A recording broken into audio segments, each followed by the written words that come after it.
Every night at 11 on GB News, we bring you the next day's stories the day before. It's basically like time travel.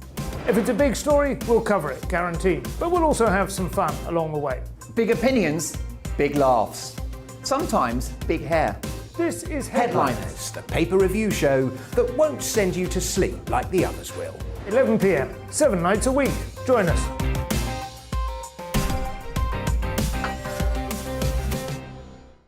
Hello there, I'm Eamon Holmes. And I'm Isabel Webster.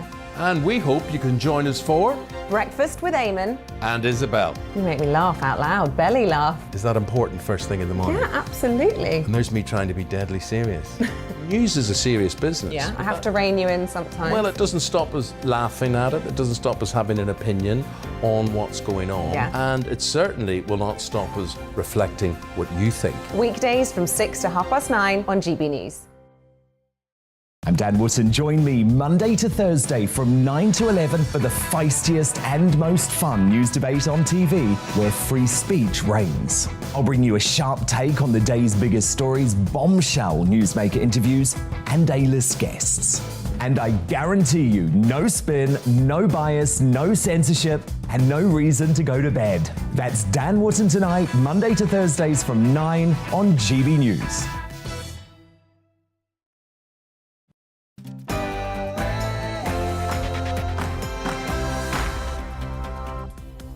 Good afternoon, you're watching The Discussion with me, Inaya Folarin Iman. We discuss the big moral, cultural and political questions of our time. We've got a packed show for you today. Have we entered a new global order? Everything you need to know about the upcoming parliamentary election in Hungary on April 3rd, the anti-Russian backlash in the arts, and we'll be joined by an acclaimed award-winning historian to discuss the challenges and triumphs of women throughout history. Also joining me, though, in the studio throughout the show is writer and campaigner Joe Bartosz. But first, here's the bulletins.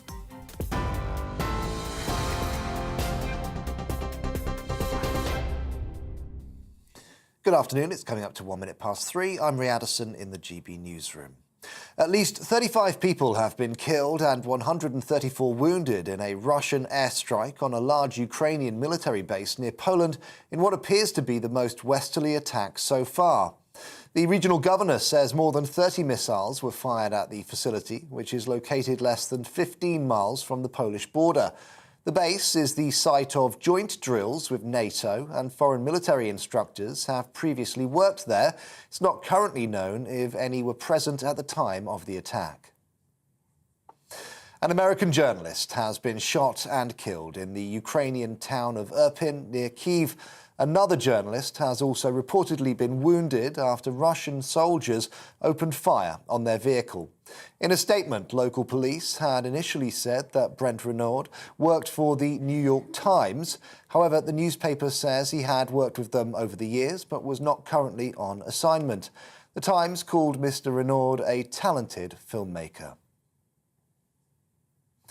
The Pope has issued his strongest condemnation yet of the invasion of Ukraine, saying the unacceptable armed aggression must stop. Speaking to thousands of people in St. Peter's Square for his Sunday blessing, Pope Francis also said that the killing of children and unarmed civilians was barbaric.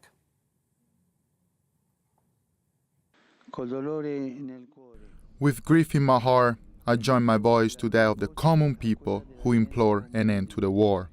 In the name of God, let the cries of those who suffer be heard, and let the bombings and attacks cease. Let there be a real and decisive move towards negotiation, and let the humanitarian corridors be made effective and safe. In the name of God, I ask you, stop this massacre. His Holiness the Pope. A Russian delegate involved in peace talks with Ukrainian officials says significant progress has been made in the latest round of discussions. The delegates said they thought both sides could soon arrive at a, quote, joint position. A member of the Ukrainian delegation has also said he thinks there could be results in the coming days. It's not known what any agreement might actually include. Ukraine has previously said it's willing to negotiate, but it won't surrender or accept any ultimatums. Nearly 125,000 people have now been evacuated via humanitarian corridors from conflict zones in Ukraine. That's according to President Zelensky speaking in his latest video address. The president stressed that the key task is still Mariupol, where more than 400,000 people remain trapped. A humanitarian supply convoy carrying food and medical supplies has been dispatched to the besieged port city. Russia has lost thousands of items of military equipment. They've lost 74 planes and 86 helicopters. We know they have more, but we also know that we will keep defending. Ukraine is not surrendering. Servicemen are not surrendering. The people are not surrendering. President Zelensky. The government is offering £350 a month to anyone who opens up their homes to Ukrainian refugees for at least 6 months rent-free. Under the new Homes for Ukraine scheme, those offering accommodation will be vetted and applicants will face security checks. The programme, which will be rolled out this week, allows individuals, charities and community groups to bring people escaping the war to safety, even if they have no ties to the UK. Levelling Up Secretary Michael Gove said that he was considering welcoming a family into his own home. He also said the government would look at housing refugees in the homes of sanctioned oligarchs. I want to explore an option which would allow us to use the homes and properties of sanctioned individuals for as long as they are sanctioned for humanitarian and other purposes. There's quite a high legal bar to cross. And we're not talking about permanent confiscation, but we are saying you're sanctioned, you're supporting Putin, this home is here, you have no right to use or profit from it. Michael Gove. Meanwhile, the Chancellor of the Exchequer has urged British businesses to think very carefully about any investments in Russia that would support President Putin's regime. Rishi Sunak has welcomed moves by companies such as BP and Shell, who have already pledged to move away from holding assets in the country. He also argues there's no case for new investment in Russia. OK, this is GB News. We'll bring you more as it happens. Now let's return to the discussion.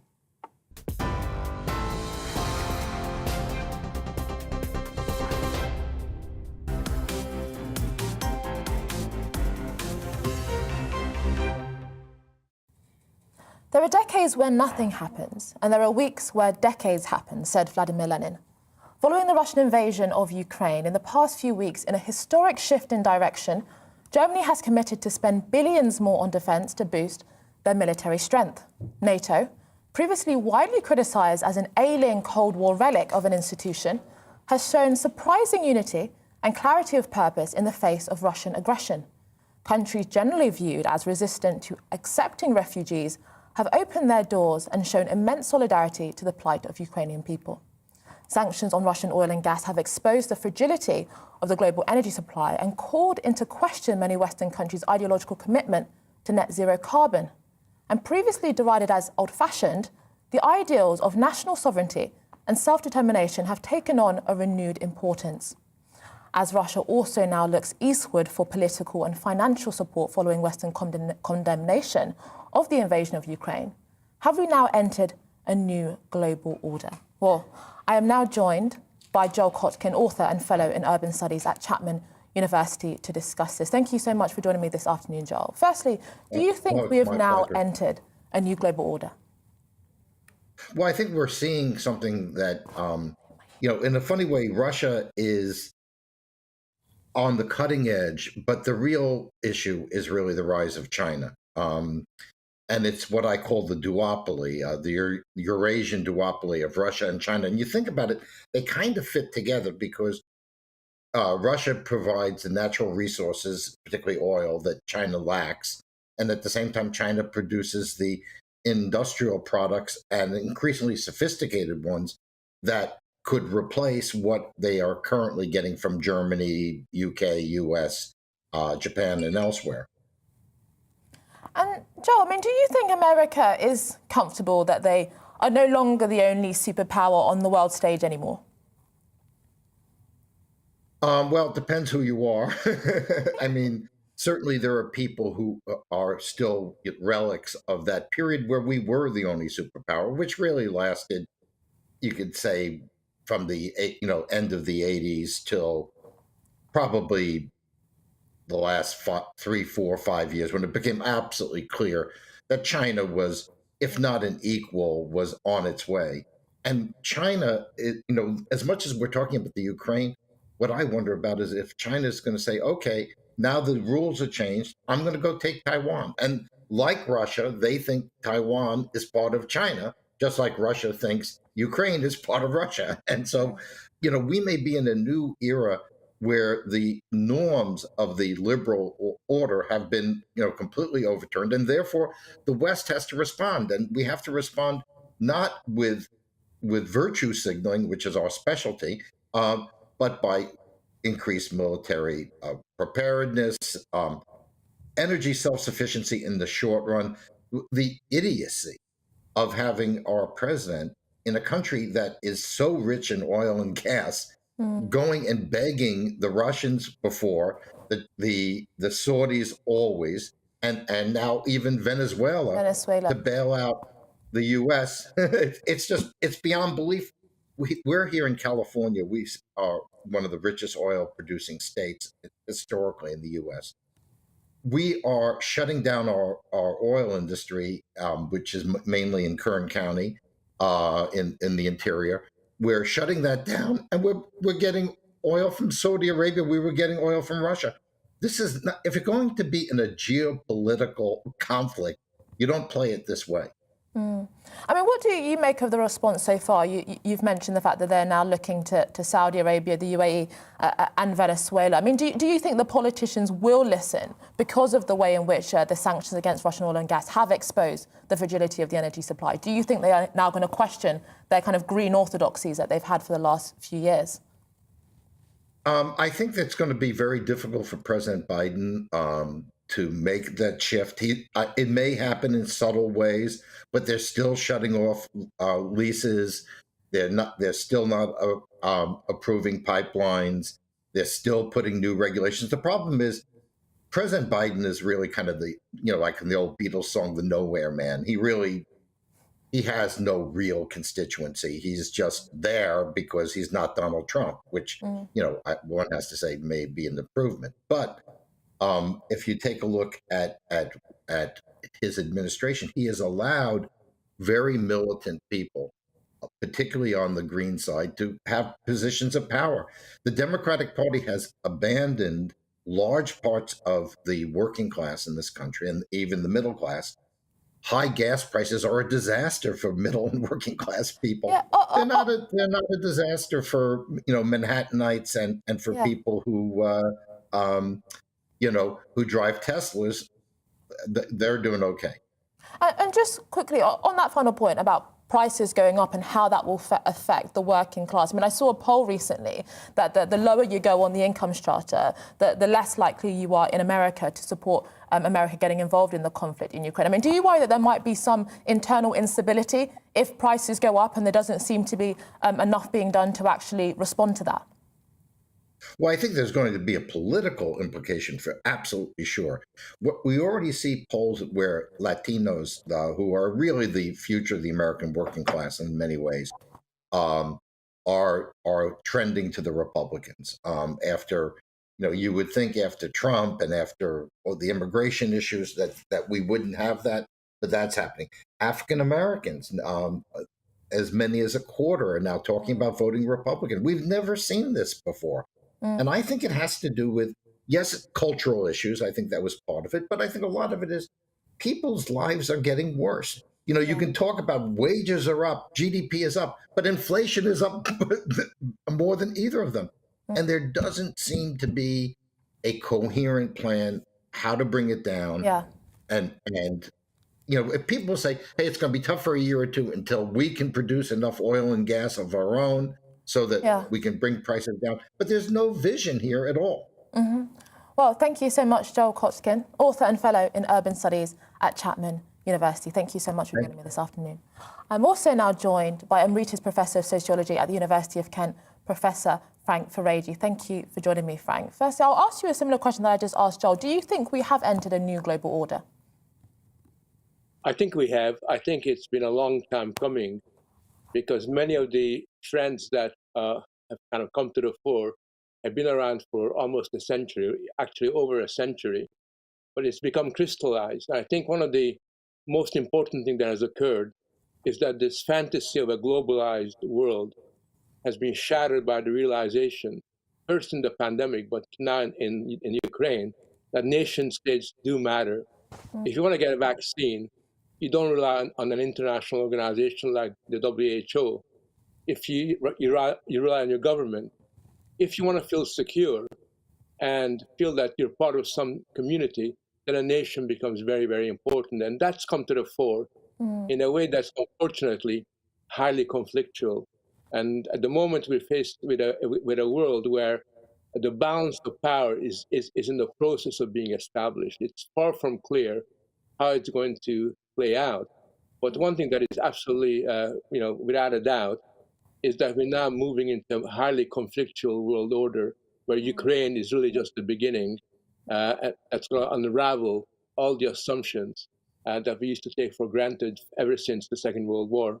On that same point about the ideals of kind of national sovereignty, freedom, self-determination have been spoken about over the last few weeks quite a lot. Do you think that they have taken on a renewed meaning? Because over the last few years within the West, they've almost been discredited and criticised and come under challenge. But now we are seeing those same ideals be at the forefront of the struggle of Ukrainian people.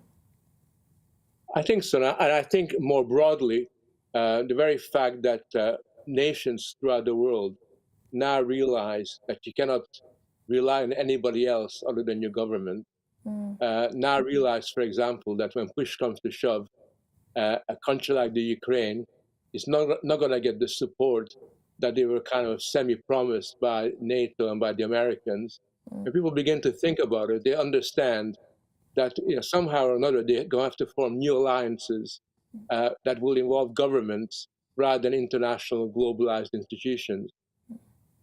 And Frank, what do you make of the Western response so far? Do you think that it has reignited the moral purpose of NATO or shown its fractures? Do you think it's been more virtue signalling or actually real material action? What do you make of it so far?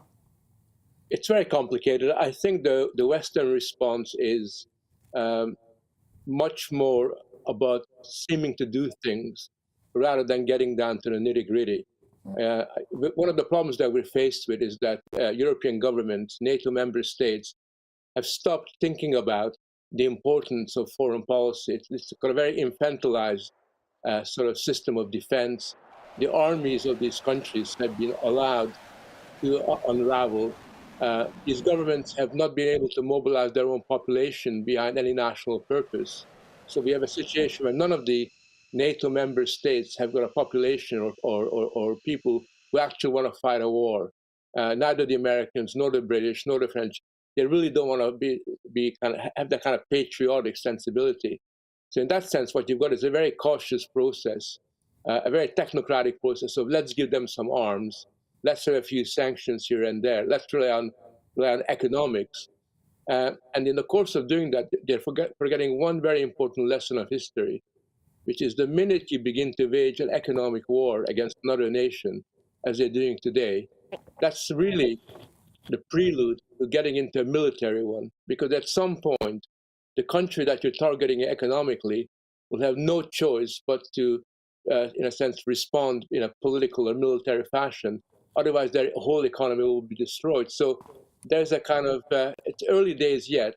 The only good thing, it seems to me, is that the people of the West in particular have become inspired and enthused by what they see happening in the Ukraine. And it will remind a lot of people that at the end of the day, war is not something that's in history. War is part of our life today. And I think that's a very important lesson for us to draw on so that we can force our governments to be a little bit more grown up than they are at the moment. Well, thank you so much for joining me this afternoon, Professor Frank Faraji, Emeritus Professor in Sociology at the University of Kent. And with me in the studio right now is writer and campaigner Joe Bartosh. What's your reaction to what's been said? I mean, from a kind of British citizen perspective, from a outsider's perspective, what have been your thoughts over the last few weeks? I think what we're seeing in some respects, and I should say that I have an interest in this, but I'm not a foreign policy expert. But I do think that underlying this is an ideological difference, and I feel that in some respects, what makes us strong as a liberal democracy is also what makes us weak. Mm-hmm. And I think that the tear-stained cheeks of Greta Thunberg are never going to have any impact on China or Russia, whereas obviously they will on the British public, on the European public, who then in turn will obviously put pressure on governments. So signing up to zero emissions targets and that sort of thing, whether good or ill, they've led to the West sort of looking towards the future and for the benefit of humanity, whereas in the East, I think in some regards they're not held back in the same way. So whilst we've been building a better globe, if you like, they've been building empires. Well, very interesting, and we'll come back to you after the break. Coming up, we'll be speaking about the upcoming parliamentary elections in Hungary, Russophobia in the arts, and women's role in history with an award-winning historian. All that coming up and much more, but first, it's the weather. Looking ahead to this evening's weather, and the UK is looking dry for many, but there'll be some showers here and there. Let's take a look at the details.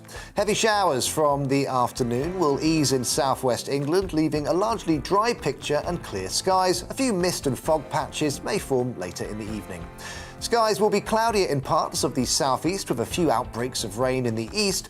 This rain will gradually clear through the night. Showers will begin to ease across Wales this evening. A few mist patches are possible under clear spells. It will turn chilly tonight with a rural frost too. Clearer skies will form across the Midlands. Fog patches will also form in some prone spots, particularly in the countryside. It'll be a dry evening across northern England. Strong winds will begin to ease, allowing temperatures to fall away. A cloudier picture across Scotland with a few showers remaining this evening. After a windy day, winds will gradually ease a little bit overnight and it should turn largely dry later. However, it will stay windy across Northern Ireland, with showers still spreading into western areas overnight. Showers will be heavy at times, perhaps with the odd rumble of thunder as well. Tomorrow, most places will stay dry overnight with clear skies. This will give a patchy frost in the southwest and parts of Scotland, and that's how the weather is shaping up overnight into tomorrow morning.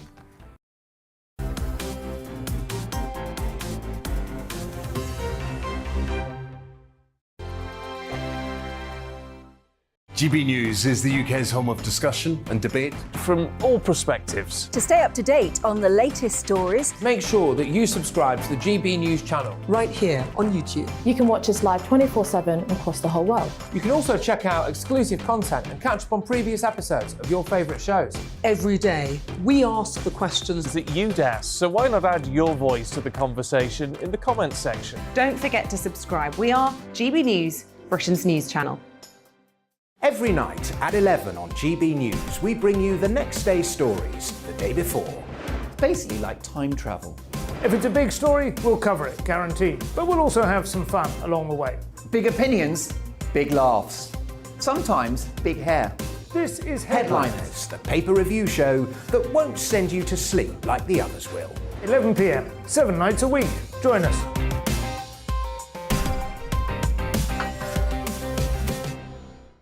Hello there, I'm Eamon Holmes. And I'm Isabel Webster. And we hope you can join us for Breakfast with Eamon and Isabel. You make me laugh out loud, belly laugh. Is that important first thing in the morning? Yeah, absolutely. And there's me trying to be deadly serious. News is a serious business. Yeah, I have to rein you in sometimes. Well, it doesn't stop us laughing at it. It doesn't stop us having an opinion on what's going on. Yeah. And it certainly will not stop us reflecting what you think. Weekdays from 6 to 9:30 on GB News. I'm Dan Wootton. Join me Monday to Thursday from 9 to 11 for the feistiest and most fun news debate on TV, where free speech reigns. I'll bring you a sharp take on the day's biggest stories, bombshell newsmaker interviews, and A-list guests. And I guarantee you, no spin, no bias, no censorship, and no reason to go to bed. That's Dan Wootton Tonight, Monday to Thursdays from 9 on GB News. My name's Tom Harwood, and every weekday we bring you The Briefing live from 9:30 a.m. The stories, analysis and live debate that you need to hear. Quite right, Tom, of course. Was this something that had been considered at all? Difficult to answer. Gas-guzzling helicopters circling. Noise is being made here. Joe Biden walking out. Thank you very much for joining us. Don't miss it. The Briefing with me, Tom Harwood, Monday to Friday, 9:30 a.m. on GB News. Join me, Gloria De Piero, Monday to Thursday at noon for The Briefing. We go to the parts of Parliament that you won't see elsewhere. Plus, there's exclusive interviews with MPs from all parties. But quite often, they paper over the real truth. Why does a working class lad like you join the Tories? That's a good question. Don't miss it, Monday to Thursdays at noon on GB News.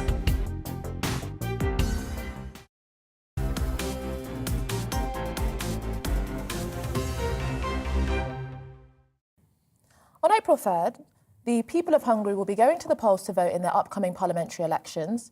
The current Prime Minister, Viktor Orban of the right-wing Fidesz party, has held the position with a majority since 2010. Orban's premiership has faced strong criticism from many Western leaders for his move to create what he describes as an illiberal democracy. His detractors have accused him of curtailing press freedom, eroding judicial independence, undermining pluralist democracy and moving closer to Russia. However, his defenders maintain that he has strong support within Hungary, that he is defending and preserving Hungarian national, cultural, religious and civic identity. So to dissect the upcoming parliamentary elections in Hungary, its key figures, parties and position, I'm very excited to be joined in the studio by Dr. Thomas Lorman, lecturer in Central European History at UCL and co-editor of A History of the Hungarian Constitution. Thank you so much for joining me this afternoon. Nice to be here. I mean, firstly, who are the key figures, parties and their ideology in this upcoming election? So there's Orban, whose party, Fidesz, he's been at the top of that party since the late 80s. And since 2010, he's been winning every election. And the various opposition parties, which range from the hard left to the fairly right, have all come together in this election to try and form a grand coalition. Right. And they've elected an individual to represent them, a man called Peter Márki-Zay, who's actually quite conservative himself. So basically, it's an election between two conservative figures. And what are the polls saying? I mean, what are their chances? If there is a grand coalition, that must be quite a significant percentage of the population that is being represented in that coalition. Is it tight or is he still looking quite strong? It's tight. Orban's in the lead, slightly. Quarter of the population hasn't made up its mind. My guess is that Orban will probably feel that he can win this, but it's going to be fairly close. Unlike previous elections where Orban always won 2/3 of the seats in each parliamentary election since 2010. So I mean, and those are kinds of majorities that you just don't really see generally across Europe. And some people have said that that's some of the reason why there's been some tension within the EU and other Western European countries, that they're almost surprised to see that he has that much support. That's right. Although, to be fair, the parliamentary distribution sort of over-represents his popularity. But you're absolutely right. A lot of Hungarians like Orban. And a lot of commentators want to come up with other reasons why Orban keeps on winning. But the key reason is he's popular. On that point, I mean, he has been criticised by many Western leaders. Joe Biden accused Orban's Hungary of embracing totalitarianism and thuggishness. I mean, these are quite serious accusations. I mean, what do you make of the criticism he's received? Well, he's been criticised from a lot of different angles. The European Union doesn't like him. He quite enjoys a fight with these people. And I wouldn't take their criticisms particularly seriously, actually. I think it's clearly sort of overwrought language. The reality is Orban enjoys picking fights with people. He also is very intent on defending his national interests. He's got no time for multiculturalism and all the other trendy ideas. I mean, on that point, because it has been very interesting that you have seen figures within the populist right within Western countries. So Tucker Carlson went over to Hungary to interview him. I mean, what do you make of the way in which many on the populist right in Britain and America have almost seen Hungary as a nation that they should be aspiring towards? Well, they're impressed by his success. And he's a model of an unapologetically conservative figure who can still win elections. That's appealing. And they want to know how he does it. And they also regard him as someone who is actually battling against these culture war issues, against some of the ideas, multiculturalism, mass immigration, that they're battling against themselves. So they definitely see Orban as a fellow sympathiser, someone they admire. And I think they've got a justification for that, because he has been very successful, even though he's been unapologetic in attacking the things about the European Union, for example, that he doesn't like. Well, interestingly, he has also been criticised for kind of cozying up to Russia, and it has been interesting, his response. So he has supported, broadly speaking, the condemnation the EU has had of the Russian invasion and the sanctions, but he's also somewhat criticised them as well. I mean, what do you think of Hungary's relationship with Russia? The Hungarians have always been prickly allies of every alliance and coalition they've ever been a part of. Going back to the Habsburg Empire before 1918, when they were part of the communist bloc, they were prickly, and in fact the Soviet Union invaded them in 1956, and now they're a prickly part of the EU. They always look at their national interest, and they always look at a sort of partly always looking east, partly looking west. It's true, from 1990 to 2010, the Hungarian political elite was very keen on ever closer integration into Europe. Orban thinks that was naive, and he's trying to balance it out. And in fact, from Russia, they get cheap oil and gas imports. They get know-how to improve their own nuclear power station.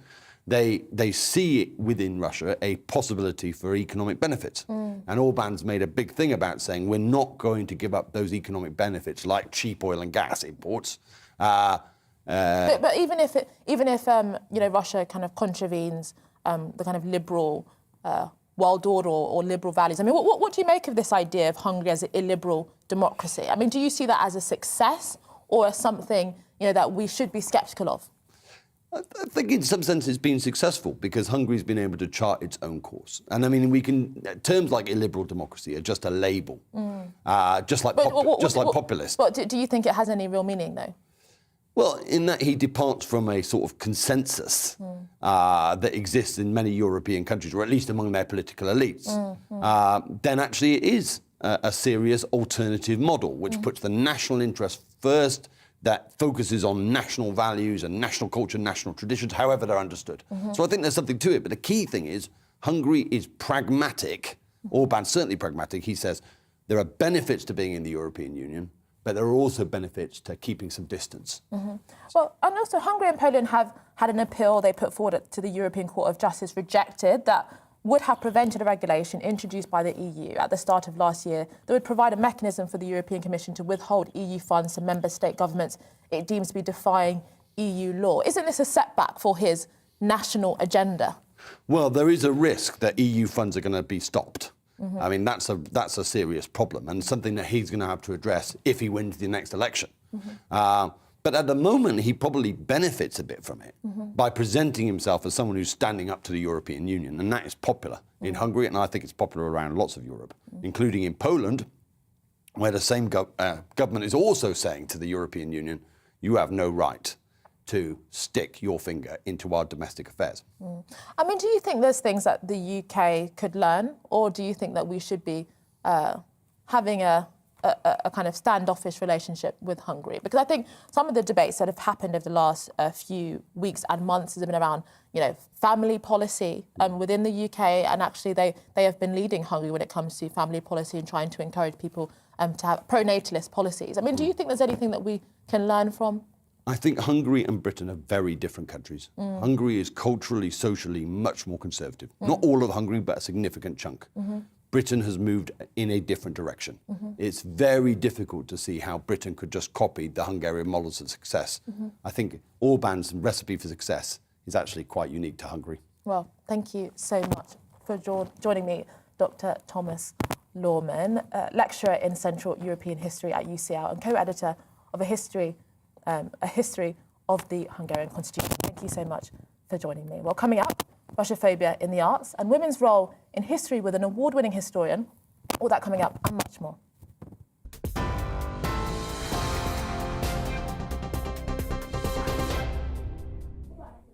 It's 3:32. I'm Ray Addison in the GB newsroom. At least 35 people have been killed and 134 wounded in a Russian airstrike on a large Ukrainian military base near Poland in what appears to be the most westerly attack so far. The regional governor says more than 30 missiles were fired at the facility, which is located less than 15 miles from the Polish border. The base is the site of joint drills with NATO, and foreign military instructors have previously worked at the facility. It's not known if any were there at the time of the attack. The Pope has issued his strongest condemnation yet of the invasion of Ukraine, saying the unacceptable armed aggression must stop. Speaking to thousands of people in St. Peter's Square for his Sunday blessing, Pope Francis also said that the killing of children and unarmed civilians was barbaric. A Russian delegate involved in peace talks with Ukrainian officials says significant progress has been made in the latest round of discussions. The delegates said they thought both sides could soon arrive at a joint position. A member of the Ukrainian delegation has also said he thinks there could be results in the coming days. It's not known what any agreement might actually include. Ukraine has previously said it's willing to negotiate, but it won't surrender or accept any ultimatums.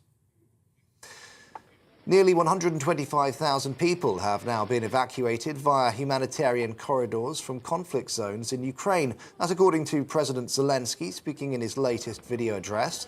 The president stressed that the key task is still Mariupol, where more than 400,000 people remain trapped. A humanitarian supply convoy bringing food and medical supplies is now 50 miles away from the besieged port city. The government is offering £350 a month to anyone who opens up their home to Ukrainian refugees for at least 6 months rent-free. Under the new Homes for Ukraine scheme, those offering accommodation will be vetted and applicants will face security checks. The programme will allow refugees with no ties to the UK to enter, and it's expected to launch this week. You're up to date for now, but plenty more on all the main news stories at the top of the next hour.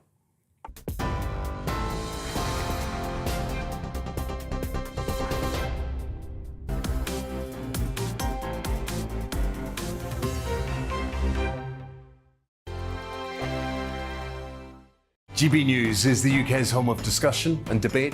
From all perspectives. To stay up to date on the latest stories, make sure that you subscribe to the GB News channel. Right here on YouTube. You can watch us live 24/7 across the whole world. You can also check out exclusive content and catch up on previous episodes of your favourite shows.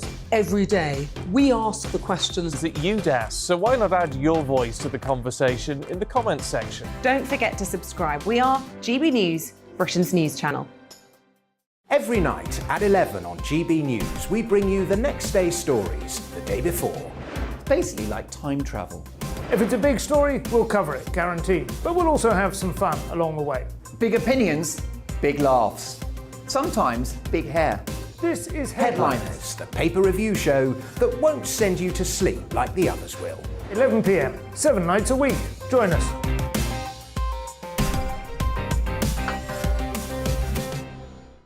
Hello there, I'm Eamon Holmes. And I'm Isabel Webster. And we hope you can join us for Breakfast with Eamon. And Isabel. You make me laugh out loud, belly laugh. Is that important first thing in the morning? Yeah, absolutely. And there's me trying to be deadly serious. News is a serious business. Yeah, I have to rein you in sometimes. Well, it doesn't stop us laughing at it. It doesn't stop us having an opinion on what's going on. Yeah. And it certainly will not stop us reflecting what you think. Weekdays from 6 to 9:30 on GB News. I'm Dan Wootton. Join me Monday to Thursday from 9 to 11 for the feistiest and most fun news debate on TV, where free speech reigns. I'll bring you a sharp take on the day's biggest stories, bombshell newsmaker interviews, and A-list guests. And I guarantee you, no spin, no bias, no censorship, and no reason to go to bed. That's Dan Wootton Tonight, Monday to Thursdays from 9 on GB News.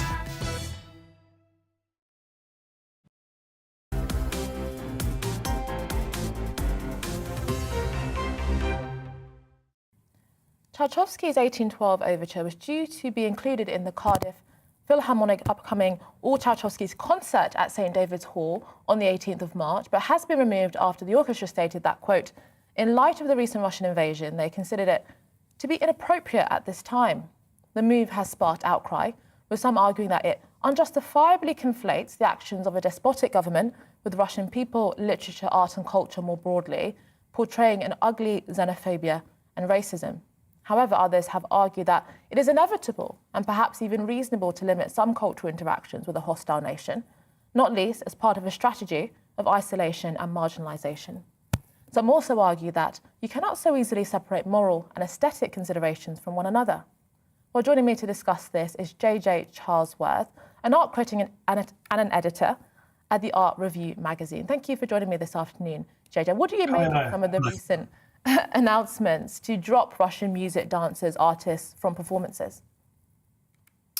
I think at one level you can understand everybody's outrage at what's going on in Ukraine and the actions of the Russian state, and it's quite clear that people are eager to make their feelings felt about what they see as an intolerable and barbaric invasion.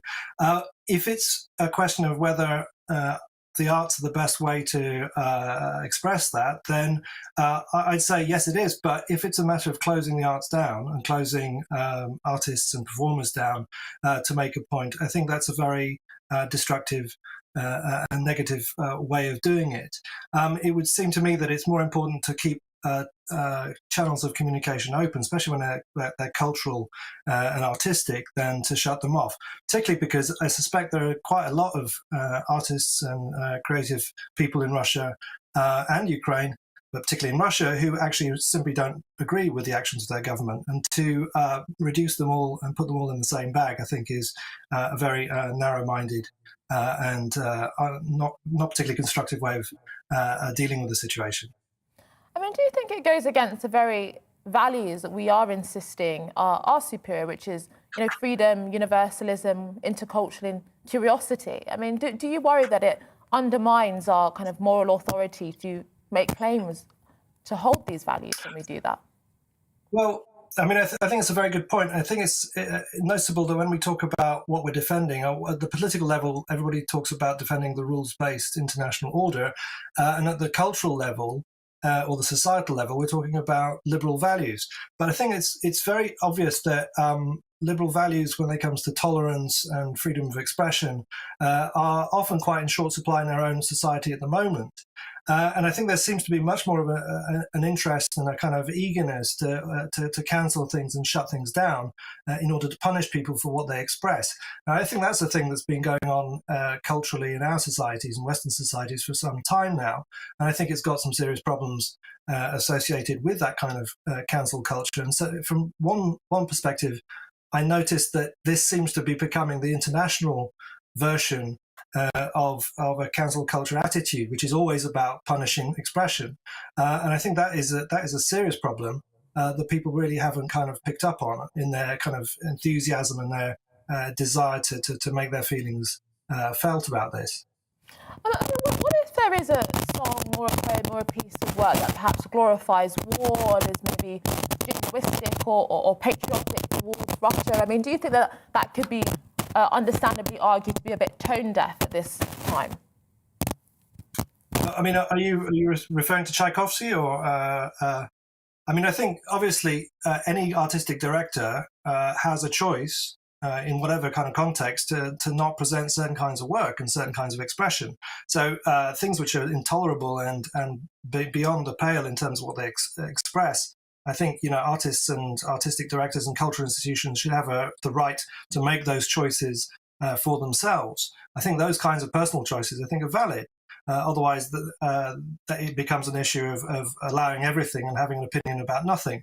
But I think when it gets to the point where we blanket shut down an entire country, an entire population from any contact, which is artistic or cultural, or in terms of popular culture, having things streamed into their living rooms and then having those services cut off and so on.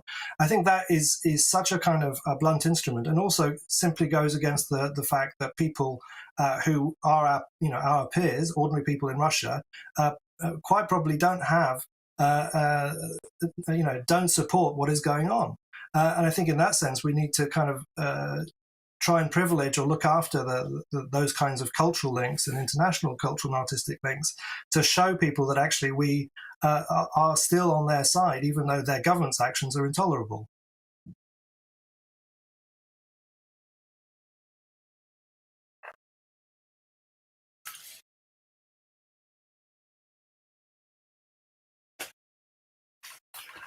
I think I couldn't get your last question, Inaya. The audio has dropped, I think.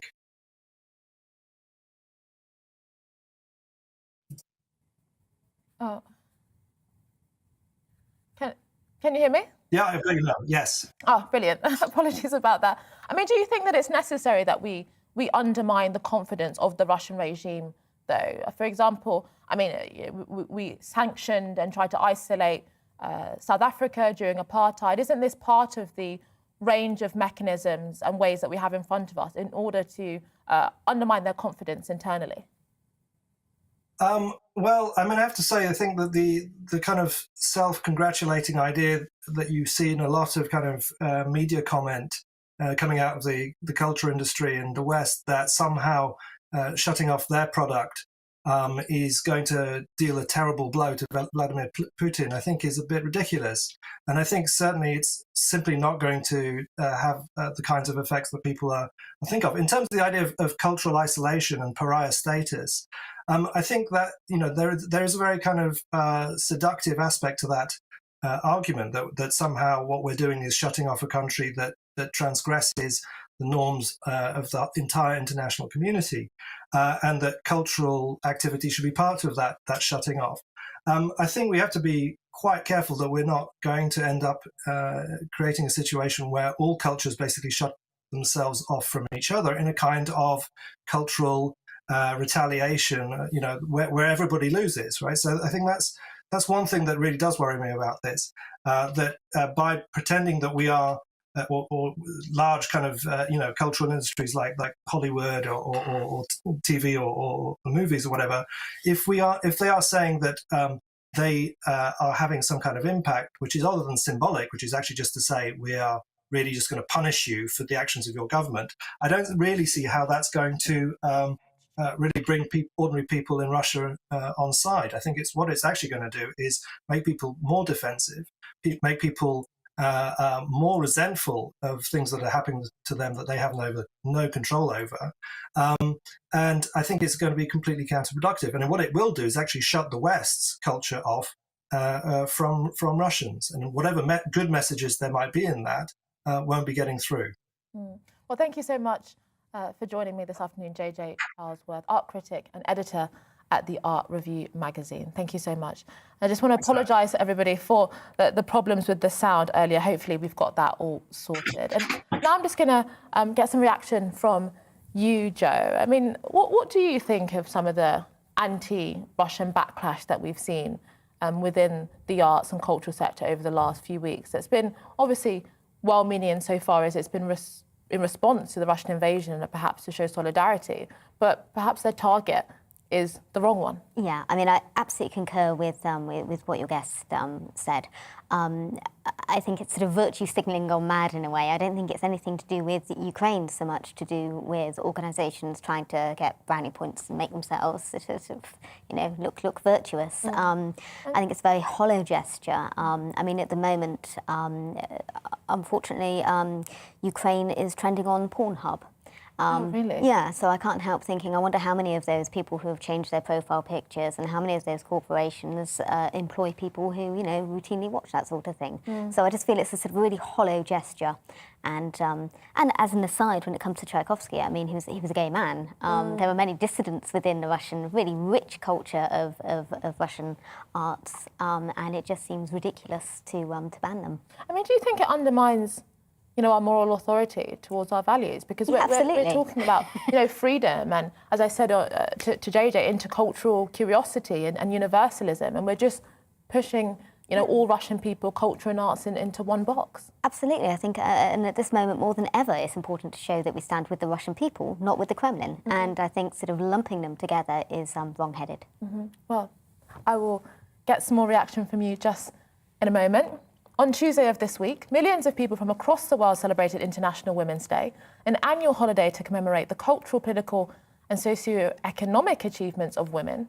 And I'm delighted to be joined by historian and presenter of the acclaimed documentary series, The Ascent of Women, Dr. Amanda Foreman, to discuss the struggles, triumphs and journey that women have been on from history to today. Thank you so much for joining me, Dr. Foreman. I mean, what do you make of the narrative about women's history, oftentimes it feels like the narrative is that, you know, for hundreds of years, if not thousands of years, women have been subjugated and oppressed, and it's all changed, and now women have freedom since the mid-20th century. I mean, do you think that that's an accurate reflection, broadly speaking, of women's history? What do you think?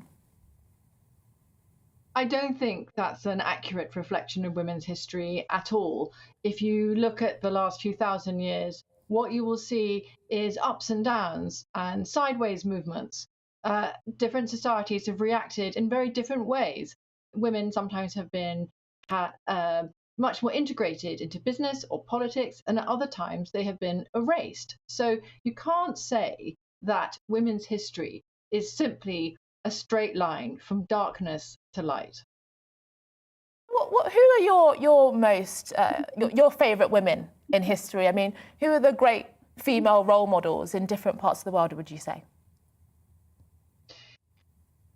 So I think we tend to look at female role models as women who are remembered for being just like men. So that's why, for example, Queen Boudica in Britain is valorized because she went out and she fought, and that makes her, you know, more exciting and you know, more worthy than, say, someone like Florence Nightingale or you know, a great woman poet, or until recently Mary Wollstonecraft.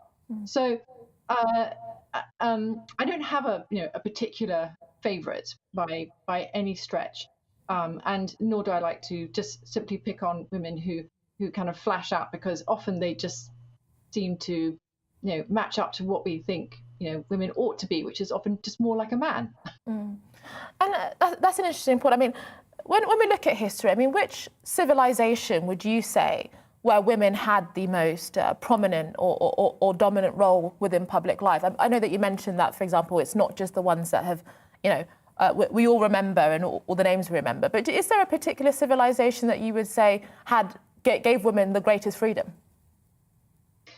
That's a very interesting question, because sometimes you can have greater freedom within society, but nevertheless still be somewhat more invisible in politics or finance. If you were to look at the ancient world, for example, and let's compare the ancient Greeks with the ancient Egyptians, the Romans, and then say the Macedonians under Alexander the Great, you wouldn't want to be living in ancient Greece and Athens, where women were utterly oppressed and invisible and kept inside the home. You might quite want to be in Rome, and that's where you really see these famous women, empress, wives of emperors. They are very much in the forefront as mothers, as, you know, agitators. But you know, they didn't have as much economic freedom, whereas in Egypt, that's really a kind of an equalitarian society. Women can get divorced, they had their own marriage contracts, they were able to have their own businesses. So, you know, you definitely want to be in ancient Egypt. But on the other hand, if you want to have the kind of scary woman that, you know, we think of in terms of, you know, wielding a sword, then it is definitely the women under Alexander the Great, beginning with his own mother, Olympias, and onwards, and until finally, of course, Cleopatra, as a, you know, she's really Macedonian as opposed to Egyptian, and she's the epitome of the kind of strong female of that, you know, of that ilk. And also, Dr. Foreman, would you describe yourself as a feminist? If yes or no, or yeah, why do you think that is? All right. So yes, I completely describe myself as a feminist. What's happened is that the feminist movement has once again divided into several different movements and spend a lot of time fighting each other, as opposed to thinking about what you know, it means to be a feminist today. And that really is the history of feminism, going back to what we call first wave feminism in the 19th century. It was always splitting against each other, whether in the US or the UK, because simply being a woman isn't a political movement, and it's not a political ideology, even though people sometimes want to say it is. And, you know, we don't think with our ovaries, and that's why you're always going to have people splitting apart and having divergent views. And finally, I mean, what do you think is the biggest issue facing women in Western societies today? So the biggest issues facing women are not, I think, the issues that tend to get the most airplay in the media. So it shouldn't be, oh, I'm upset in the workplace because this man looked at me in a funny way and I felt uncomfortable. And that's kind of what we often seem to get more of. It should be much more to do with equal pay for equal work, adequate access to childcare. And then outside first world societies, which tend to have first world problems, then we're really looking at serious issues to do with access to health, female genital mutilation, access to education. And I think we tend, particularly in the West, to forget that over 2 billion women don't have access to education or healthcare or the same legal rights or the same financial rights as men. And so really the stuff that we argue about in the UK or the US is so trivial compared to what is going on in the rest of the world. It's almost frankly embarrassing. Well, thank you so much for joining me this afternoon, Dr. Amanda Foreman, author and historian. Thank you so much. Really great to speak to you. And just for the last few minutes of the show, what's your thoughts on the biggest issues facing women today? I mean, we've had over the last week, once again, a big debate about what a woman even is. When we had International Women's Day, what do you make of all of this? I mean, actually, I think one of the biggest issues, and I'm surprised it hasn't come up, is pornography. I think that the sort of normalisation of sexual violence through pornography is having a corrosive effect on everything from body image to the normalisation of very harmful sexual practices. I also actually think that that's in part fueling transgenderism. And I realise that's a terribly controversial thing to say, but I do think that a lot of young women, young lesbians in particular, if they go online and look up the word lesbian, they're not going to see, a loving couple. They will see a brutal pornographic depiction. And I think that's really concerning. And what's that got to do with transgenderism? Sorry. So there's been a surge in young lesbians identifying as men, and sort of going through. And a couple of days ago, so you would say that it's making them feel, not wanting to be a woman if that's what being a woman is. Yes, absolutely. So it's sort of based on these very reductive stereotypes, and I think transgenderism is also based on very reductive stereotypes. And I think you tend to have older men who sort of have, frankly, an insulting version of what a woman is and seem to believe it can be achieved by a change of clothes and makeup. And I think actually that's really quite insulting and something we should all be quite angry about. So yes, and I mean, friends of mine yesterday... I'm going to have to stop you, Jo. Thank you so much. I really enjoyed speaking to you this afternoon. That was Jo Bartosz, writer and campaigner. That's all from us at The Discussion. See you at the same time next week. Up next is Nana Queer. Looking ahead to this evening's weather, and the UK is looking dry for many, but there'll be some showers here and there. Let's take a look at the details. Heavy showers from the afternoon will ease in southwest England, leaving a largely dry picture and clear skies. A few mist and fog patches may form later in the evening. Skies will be cloudier in parts of the southeast with a few outbreaks of rain in the east. This rain will gradually clear through the night. Showers will begin to ease across Wales this evening. A few mist patches are possible under clear spells. It will turn chilly tonight with a rural frost too. Clearer skies will form across the Midlands. Fog patches will also form in some prone spots, particularly in the countryside. It'll be a dry evening across northern England. Strong winds will begin to ease, allowing temperatures to fall away. A cloudier picture across Scotland with a few showers remaining this evening. After a windy day, winds will gradually ease a little bit overnight and it should turn largely dry later. However, it will stay windy across Northern Ireland, with showers still spreading into western areas overnight. Showers will be heavy at times, perhaps with the odd rumble of thunder as well. Tomorrow, most places will stay dry overnight with clear skies. This will give a patchy frost in the southwest and parts of Scotland, and that's how the weather is shaping up overnight into tomorrow morning.